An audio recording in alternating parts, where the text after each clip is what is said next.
Campus Reform, hat tip to them, did this video on a college campus, and they asked some kids about 9/11, and apparently the kids' greatest concern is, we don't want to stigmatize anyone. Stigmatize anyone? What, terrorists? You don't want to stigmatize terrorists? This is insane.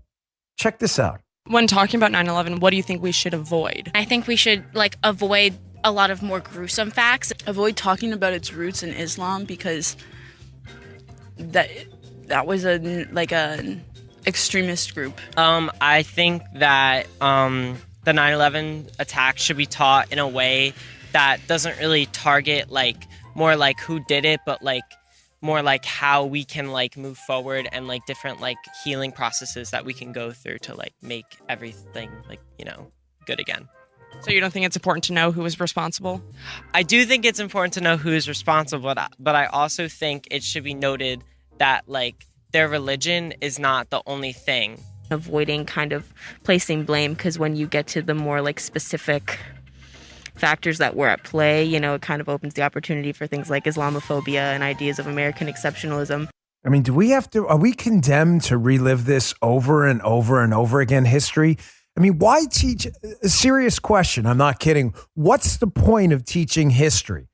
History, meaning you probably weren't alive for a lot of it. Some of you may have been, but the majority of people have not been alive. There are no Nosferatu vampires here, right? The majority, 100%, have not been alive forever. We have no omnipotent, omniscient beings alive today, okay? So what's the point of teaching history if there's no point in learning from it, and these students and all these other kids have to actually see it themselves? Do you understand what happened that day? Listen, they're young kids. I'm not piling on them. Everybody's confused when they're young. I mean, if we were all on videotape and stuff we were doing in college, it would be slightly embarrassing too. I don't so much blame them. I blame the teachers. And are some of the parents teaching them this? Do you know what it was like to be alive that day? I mean, the existential fear. I'm telling you, I'll tell a little bit of the story later, but I remember being in the Melville office of the Secret Service and people running down the hallway screaming, the White House blew up.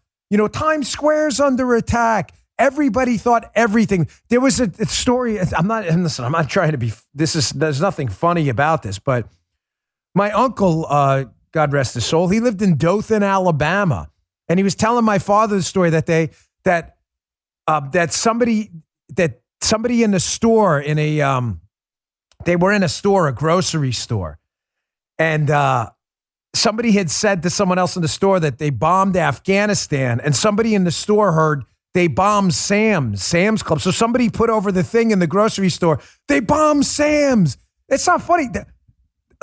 You were bombing Sam's Club in Dothan, Alabama, or whatever it was.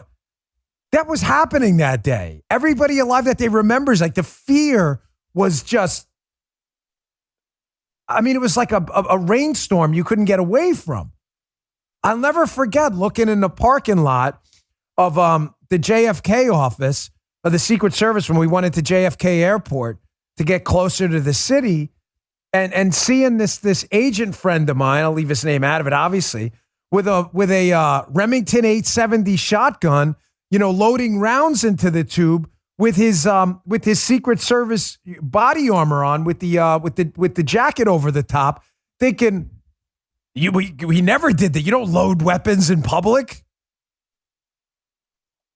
I remember the guys telling me the story of the training center, the Rowley Training Center, the Secret Service Training Center, the Armory handing out MP5s to secure the facility in the middle of Prince George's County.